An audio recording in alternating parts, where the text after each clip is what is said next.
Hello, everyone, and welcome back to another episode of the Chem Valley Show. This is episode number 8, lockdown day number 8 here in Ontario. And what I'm trying to do is just interview a guest every single day. And this is someone here who actually I've been looking to connect with for a while. We connected back this summer. I went to high school, or I was in high school while he was playing basketball. I got the pleasure of watching him as I was in grade 9. I believe he was in his first year senior. And I got to watch him do a lot of really cool things. He won a city championship, and he's done a lot of really good things within basketball. He was a U Sports national champion, 2 times All-Star, 4-year professional basketball player, top 8 all-time in total points at McMaster. He's got a ton of accomplishments, and we're going to talk about them all today. Joining me now, Joe Rocca. How's it going, Joe? Good. Thanks for having me. I appreciate it. Yeah, absolutely. I'm looking forward to talking to you and just talking a little bit about your story, because I know it's definitely a really cool one. It's great to see people from Sarnia go out and play pro in other countries and represent our country and city. It's really great to see. So we're going to talk all about that today, and I'm really looking forward to it. Let's start off with talking about how you got into basketball and where you started out playing. I started basketball when I was probably grade 3.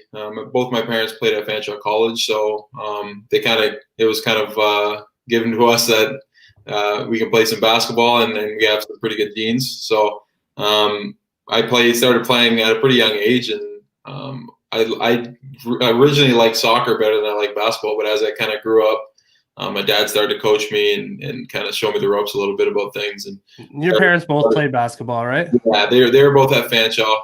They were both all Canadians at Fanshawe. So oh wow, it was in the blood that I mean, basketball is probably going to be the sport I chose. So my brother started playing, and I started playing. I started to love it, and I guess the rest was history. When did you realize that basketball was what you were going to follow? Probably in about grade 5 or 6, I started to really love it and take it seriously.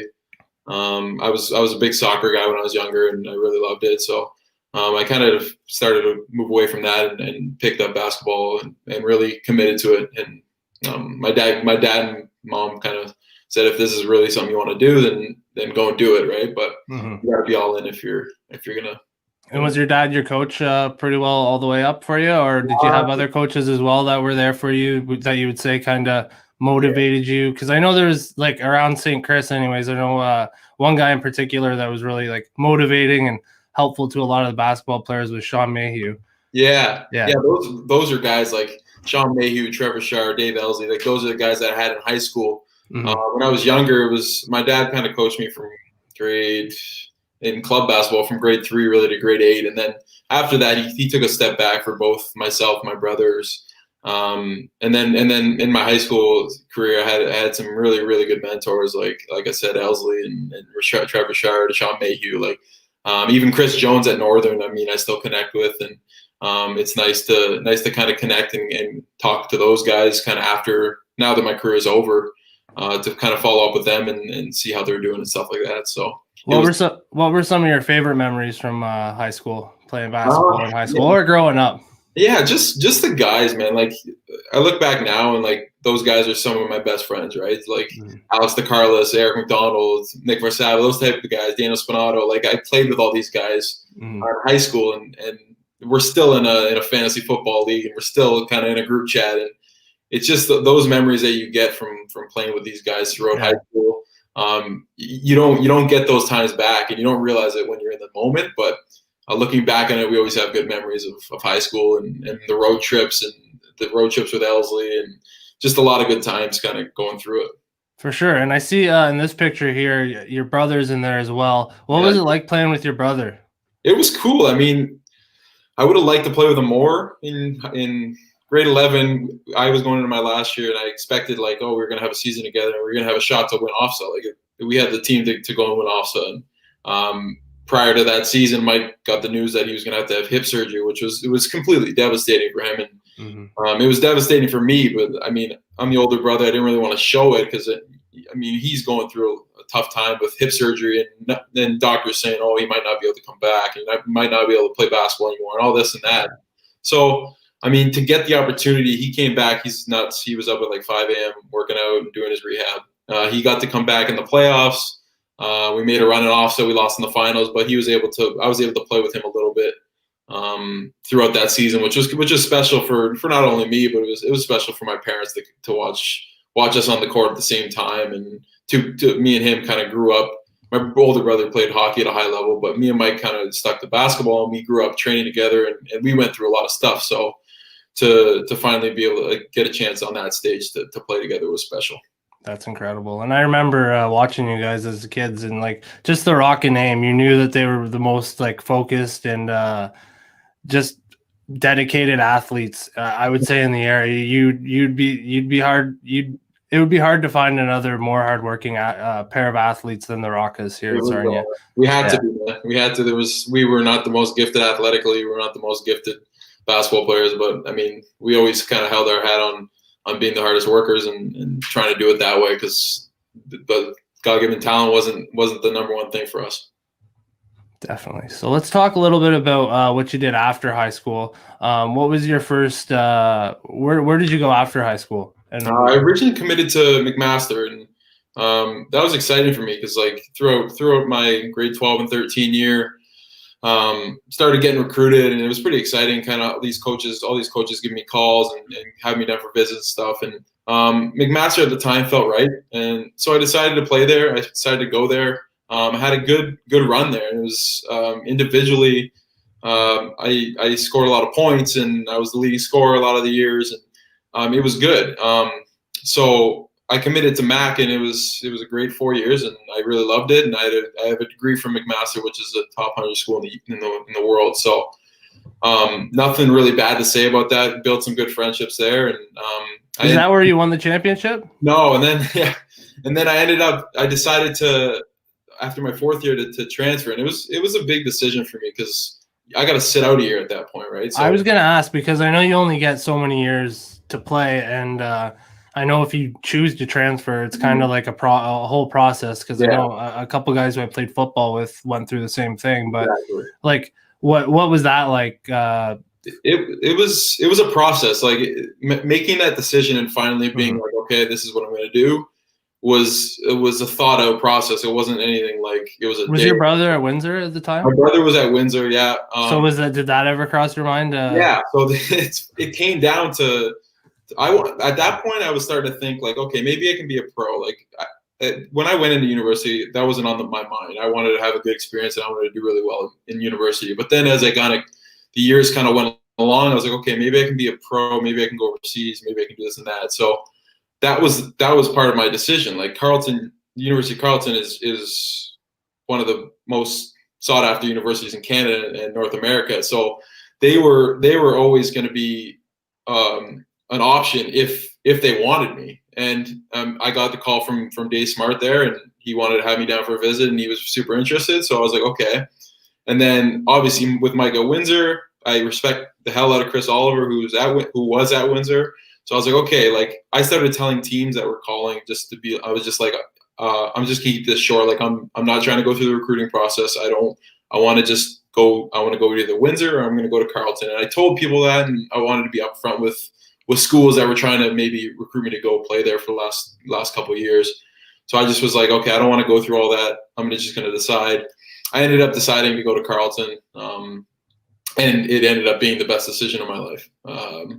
Nothing against Windsor. They have a great program, and Mike loved it there. But going to Carleton was one of the best decisions of my life, not only basketball, but in terms of trying to mold me as a person. It was pretty influential. And did you take on more schooling, obviously, when you went there? What were you studying while you went to school at McMaster?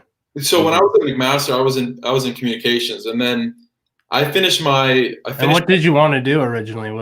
Did you know that end goal was real estate, or? No, I kind of started. I had a passion for it when I was younger, but I didn't really know. I was kind of just all over the place. Didn't know what I really wanted truly. It was when kind of after Carleton, when I became a pro, I started thinking like, okay, what's after basketball? So basically when I went to Carleton, I was studying to finish my McMaster degree. So they allowed me to do like a a visiting student degree. So I was finishing my McMaster degree while I was redshirting, which was nice. And then the following year, I took a bunch of business courses, minored in business, and that's what I did in my final year at Carleton, which was good because I have a love for business, and I have a love for like media and this type of stuff. So yeah, that was kind of what I was doing school wise. And then other than that, it's a pretty grueling process to play at Carleton, and there's a lot of demands on the court. So that kept me busy, and that kept me kind of motivated to. I had a goal I wanted to get to. I wanted to be a pro. So that was a huge reason for why I got to it. I got to be. Let's talk about a little bit about that. Like, what was it like, that process from like say high school basketball going to play in university? So when I first got to McMaster, there were growing pains, right? Like physically, I wasn't the strongest, I wasn't the fastest, I wasn't the best defender. I could score, but there was so many more levels to it, and I ended up carving out 15 minutes a game my first year, which was good. We were a top 10 nationally ranked program, so that was good, and that was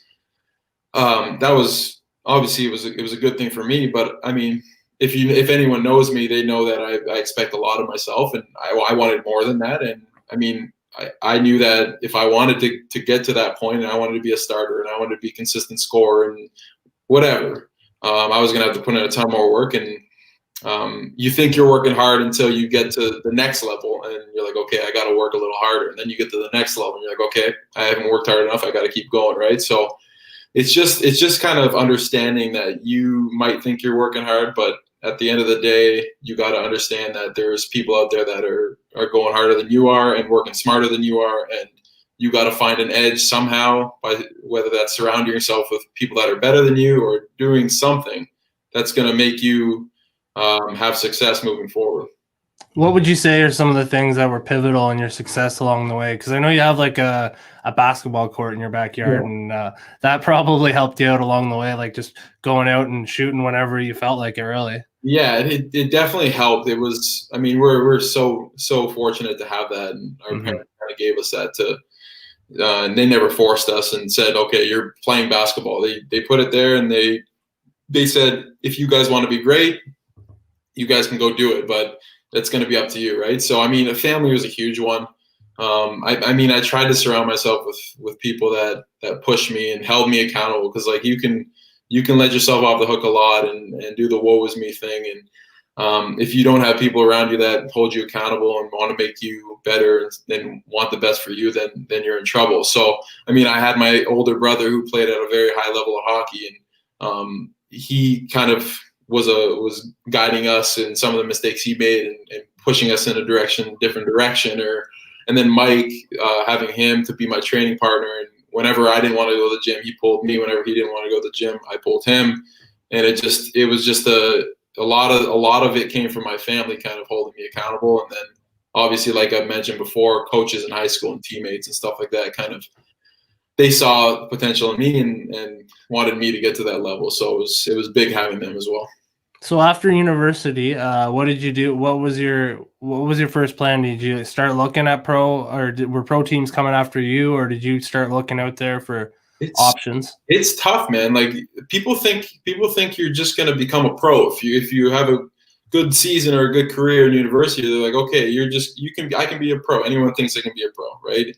And that wasn't the case. Like I was reaching out to agents and trying to find someone that would give me a shot, right? Like they don't. A lot of the times they're like, okay, who are you? Why would I take a shot on you at you? Why would I pay you to play basketball, right? And a lot of the times, like teams don't want to give people a shot, right? But I was fortunate enough to get a contract offer from the Niagara River Lions. I actually got, following my season at Carleton, they called me up and said, we need some shooting, we need some scoring.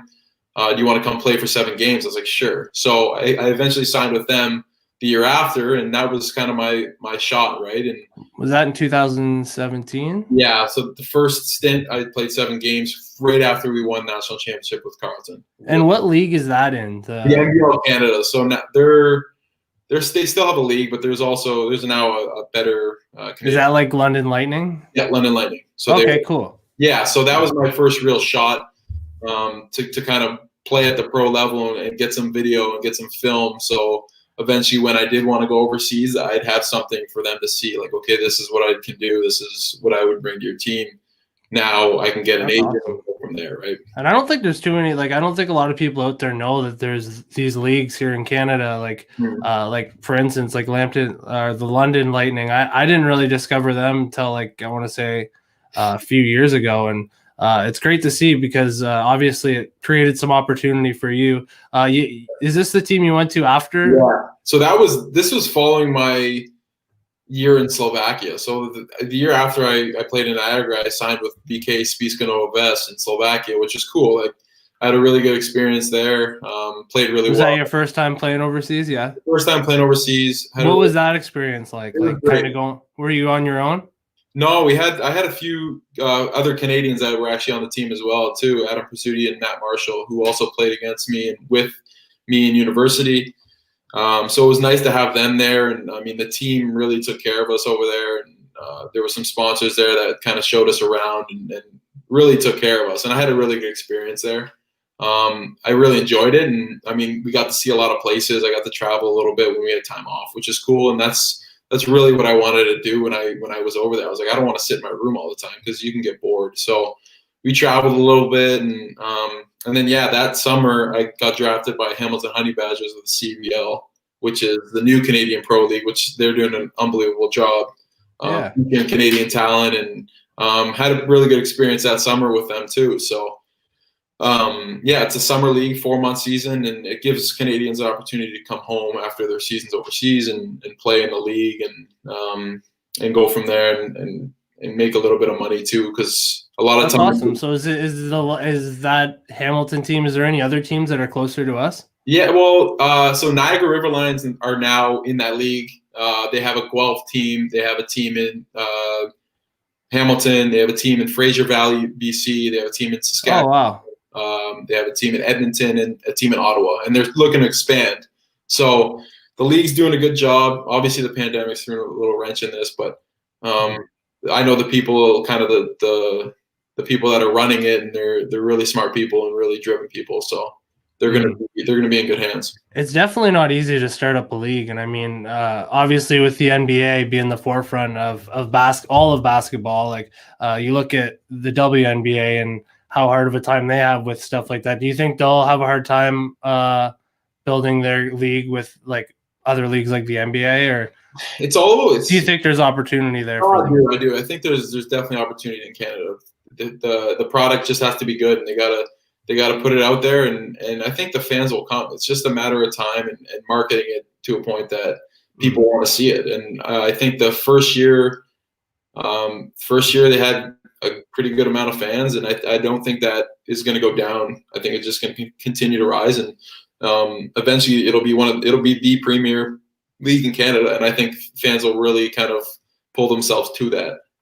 Mm-hmm. I think a lot of people will appreciate it too, because let's face it, to go to see a Raptors game, it's pretty expensive. Oh yeah, big time. Yeah, those tickets are insane, but hopefully at some point Canada basketball can not only be on par with the States, but maybe be better one day. But only time will tell, I guess. That's right. Hey, I think the Raptors winning the title definitely helped things out. That was big. Yeah. Yeah, for sure. Are you a Raptors fan, or? I am. Yeah. We were on when they won the title, we were on a flight to Edmonton. We had a game in Edmonton for the CBL, and they had it on the PA system in the plane, and we were just going nuts. So we got off the flight, and they just won, and we were going nuts. I felt like it was an out-of-body experience when they won. That's awesome. Yeah, it was pretty exciting. And you're a Tampa Bay Buccaneers fan as well, too. You got to be happy with how your teams are doing right now. I'm the biggest Tampa Bay Buccaneers fan that you probably will ever meet. Yeah, I love them. I love them. I've been a fan since 2001, so I haven't seen much playoff success other than their Super Bowl, but I was really young. Yeah. So it's pretty exciting seeing them in the playoffs.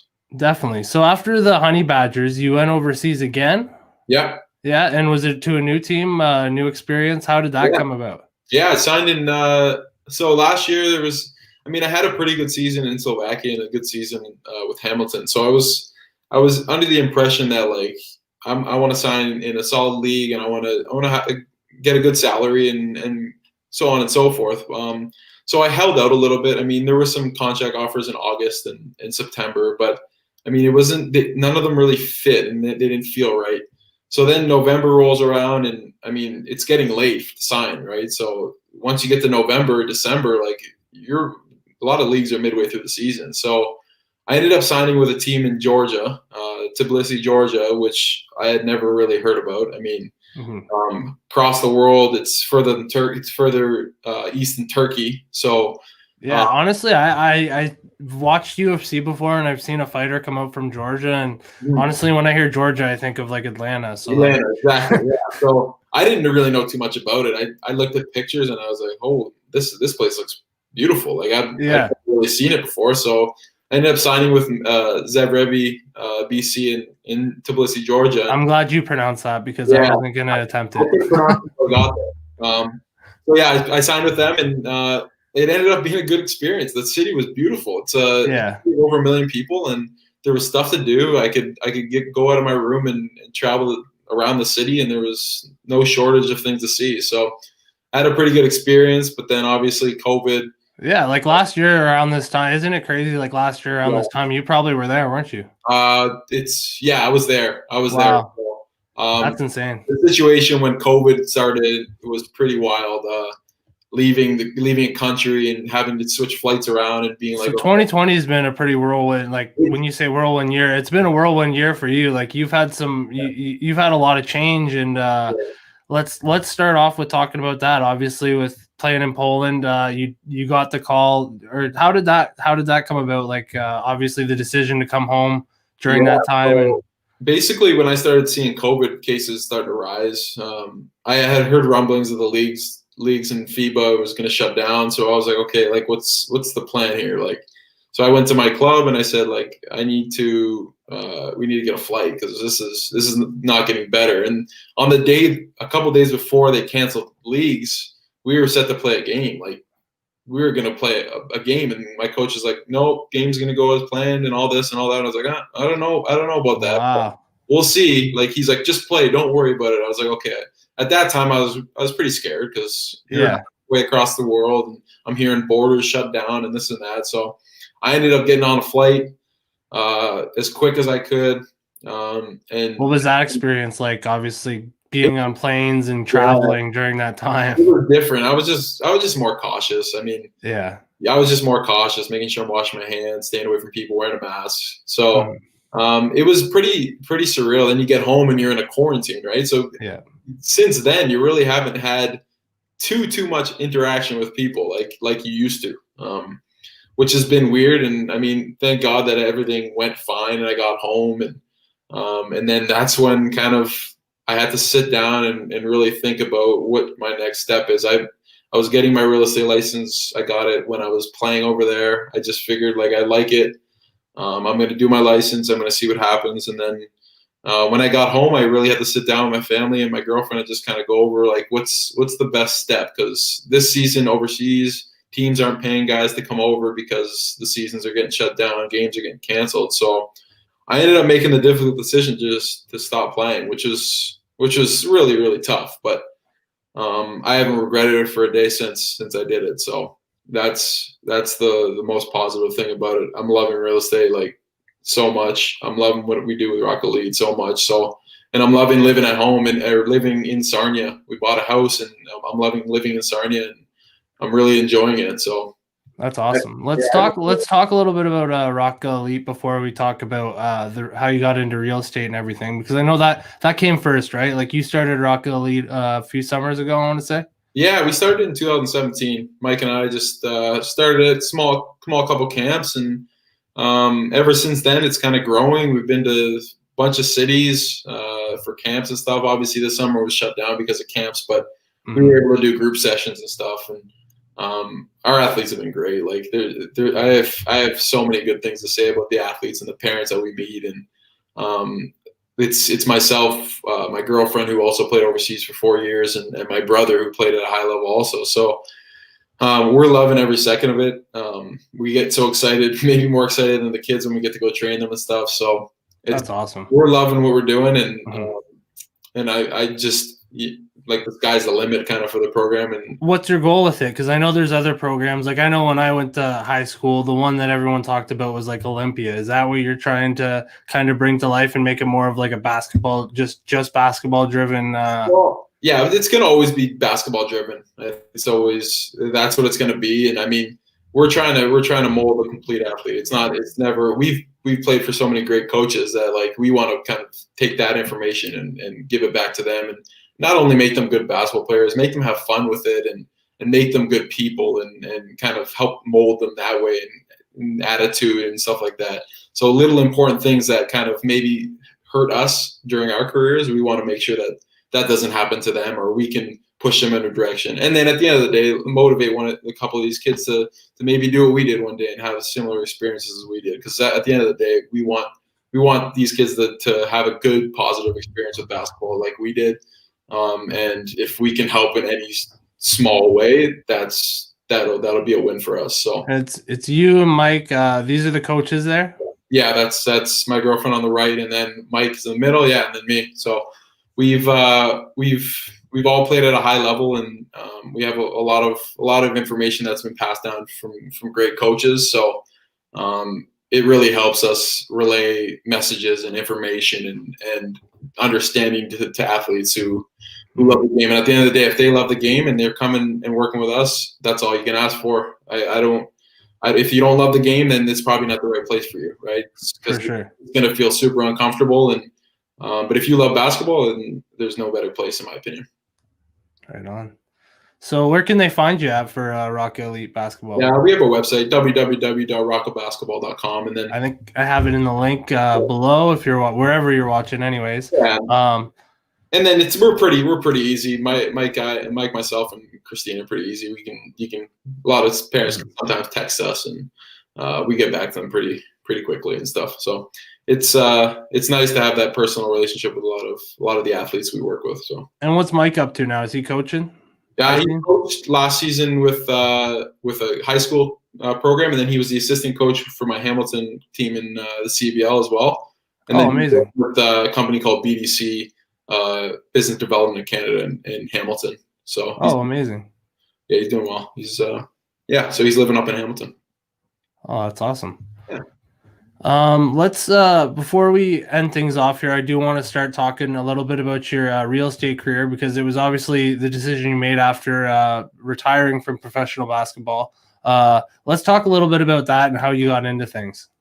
Yeah, so like I said, I was overseas. When I was overseas, I was thinking kind of like, what's next for what do I want to do when I'm done playing? Because I mean, I feel like a lot of players that are playing over there aren't really necessarily thinking too much about that, and that was always one of the things that I was like, okay, if I'm going to go play, like I got to have a plan for when I'm done, because it's not going to last forever. So I started getting my license, and like I said, when I was finished overseas, I made a decision to stop. I was about 3 days away from moving to London and signing with a brokerage there. And then I set up a meeting with Roy LePage here in Sarnia, and Adam and I kind of chopped it up for about an hour and a half. Adam Dumont, he's been an incredible mentor to me so far. He's a very personable guy. He's easy to talk to. He has time for everybody. So we've created a partnership, and it's gone incredible. I met with him, and after the meeting, I was like, I think this is the right fit. It was just like me picking a university back when I was in grade 12, right? Like, yeah, like the right fit. And I was like, it seems like that would be a really good partnership to partner with a guy who's been in it for 15 years and can show me the ropes. And then I kind of just talked to my girlfriend who wanted London, but hadn't really thought too much. We really hadn't both thought too much about Sarnia. So we talked, and she was on board, and then, yeah, I decided to stay home and partner up with Adam, which has been a great decision so far, and he's become a pretty good friend of mine. That's awesome, and it's been about 6 months, right? Yeah, it's been 6 months now, and I'm loving it. It just you get to meet old friends and kind of interact with people, which I love doing. And I was just gonna ask, what's been your favorite part about either like working with Adam or just the whole experience of being a real estate agent? It's exciting, man. Like, just like helping people. Like, buying a house is a huge purchase, right? Like, we went through it. We went through house renovations. Like, we went through this now, and it's a stressful process. Like if you can, it's a very, very stressful process. And like, if I can help them in any way, and I mean, the work ethic I put into my basketball career is very similar to what I'm doing in my real estate. Like my work ethic doesn't go away. Right. So being able to help and reconnect and talk to people and help people through the process has been pretty exciting. And I find a lot of joy in it. And if the fact that I found something that I love now, and as much as I love basketball, is rare, and I'm super excited I found it, and I'm just looking forward to kind of continuing to work and continuing to do what I love here. So it's been good so far, and I'm excited for what the future holds. Well, it's great to see you doing all this, just great things for all these people. It's obviously what you guys are great at doing at Rocca Basketball Academy. What message you have to some younger basketball players out there that might watch this? What would be a message you have for them? I mean, just continue to work. Like it's nothing's ever too serious. Don't take basketball so serious. Just have fun with it. Just try and get better every day, and just try and love it. Just love the game, and it's gonna give you back what you put into it. So just continue to work and continue to love the game of basketball and have fun and build relationships with friends. And at the end of the day, you just want to have an experience and enjoy something with your friends, and maybe one day have an opportunity to play at a very high level. So just continue to work hard and have fun with it. It's great. It's great to see all you've done, Joe, and I can't wait to see where you take yourself. And I'm really excited to see where the real estate career goes. I've been watching you guys. Like I said, you guys have, without a doubt, one of the best social media presence, I think, online out of any real estate agent in Sarnia, and it's great to see. Appreciate it, man. And thanks for the interview, and we'll talk to you soon. Appreciate it, man. Absolutely. Thanks so much, Joe. Take care, man. Have a good night. Bye. All right, so that was Joe Rocca joining me here on the Chem Valley Show. Thanks again so much to everybody for joining me again tonight. Tomorrow night, I'm going to have Corey James Mitchell on the show. We're going to talk a little bit about his music career. He's another person who, right when all this coronavirus stuff was happening, he was on tour with his band, and I think the tour got cut short, and we're going to talk all about that and all about his music career. So I'm looking forward to that. Thanks again to everybody. Lockdown day number 8. We're making it through it. Everybody, just stay safe and be positive and love one another. Have a great day.